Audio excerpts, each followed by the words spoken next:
আমি হয়তো পাখি ছিলাম, মানুষ হয়ে জন্মেছি।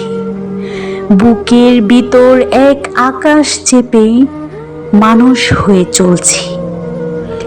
মানুষের মতো মুখ আছে, হাত আছে, পা আছে, চোখ আছে, কিন্তু কখনো মানুষ হতে পারিনি। বুকের মধ্যে গহন এক আকাশ নিয়ে কেবল পাখির মতো ভাসছি।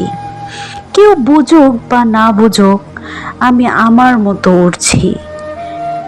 চারদিকে জীবনের তুমুল কোলাহল বয়েই যাচ্ছে, আমি শুধু নৈশব্দের দিকে হাঁটছি।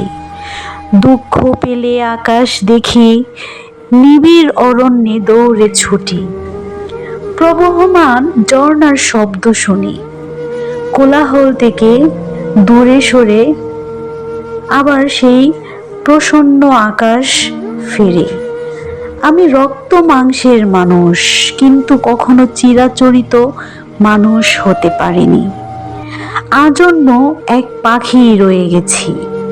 কেউ কেউ কখনো মানুষ হতে পারে না। জীবন ভর মানুষ হতে গিয়ে পদে পদে পরাহত হয়েছে, থেকে যায় মানুষ রূপে এক ভিন্ন প্রাণী। অনেক মানুষের মাঝে থেকেও তারা ক্রমান্বয়ে হয়ে যায় আলাদা। আজন্ম বুকের মধ্যে পুষে বেড়ায় এক অজানা অচিন পাখি। শত কষ্টেও বুকের মধ্যে আমৃত্যু বয়ে বেড়ায় এক ধূসর রহস্যময় নদী।